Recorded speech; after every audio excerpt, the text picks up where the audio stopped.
মাশাআল্লাহ দর্শনার্থী এত পরিমাণ আজকে বিজয় দিবস উপলক্ষে। অথচ আমরা স্মৃতিসৌধের আগে কিন্তু সকালবেলা আমরা যেটা দেখতে পাইতাম এটা হচ্ছে মূলত বিভিন্ন অঙ্গ সংগঠন এবং হচ্ছে যে স্কুল কলেজ এবং ভার্সিটির বিভিন্ন লোকেরা এসে এখানে ফুল দিত। অথচ এই বছর কিংবা গত বছরও আমরা দেখলাম যে এখানে কিন্তু অঙ্গ সংগঠন বলতে তেমন কোনো কেউই আসে না ফুল দিতে। শুধু প্রধান উপদেষ্টা এবং রাষ্ট্রপতি এবং সেনাপ্রধান রাষ্ট্রের বিভিন্ন বড় বড় কর্মকর্তা যারা আছে তারাই আসছে, মূলত তেমন আর কেউই আসে নাই এখানে। আমি বুঝতেছি না আগের মতো বিভিন্ন অঙ্গ সংগঠনে বা স্কুল কলেজ প্রতিষ্ঠানে কেউই আসে না। সেখানে কারণটাও আসলে জানি না কী কারণে আসে না। শুধু রাজনৈতিক কিছু এই এলাকার কিছু রাজনৈতিক দলের প্রতিনিধিরা আসে, সকালবেলা ফুল দিয়ে যায়। আর ও ঢাকা থেকে যারা আসতো আগে, ঢাকার বিভিন্ন এলাকা থেকে আসতো, তারা এখন কেউই আসে না।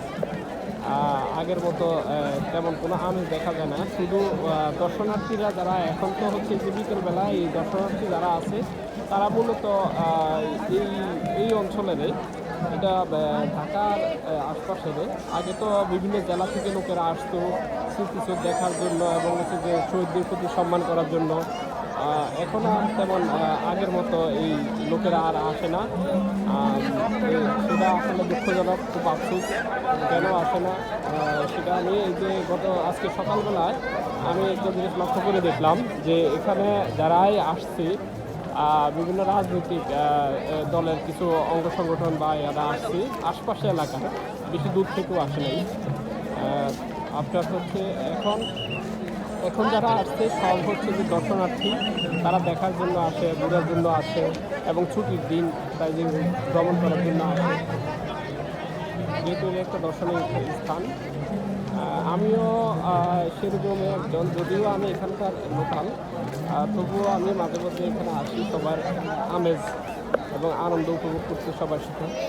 তো আমি আমার কিছু বন্ধুদের সাথে আসছি, বন্ধুদেরকে বললাম যে আমি আসলে খুব ব্যস্ত, 16 ডিসেম্বর আমি খুব ব্যস্ত থাকি, কিন্তু আমার দোকান আছে, ব্যবসা আছে, দুটো ব্যবসা আছে। তো সেই জন্য আমরা দেখা গেছি যে এখানে এসে আনন্দ ভাগাভাগি করা পসিবল হয় না ব্যস্ততার কারণে। তবুও একটু সামান্য কিছু সময় ধরে এখানে আসলাম, সবার সাথে একটু আনন্দ ভাগাভাগি করতেছি, খুব ভালো লাগতেছে আলহামদুলিল্লাহ।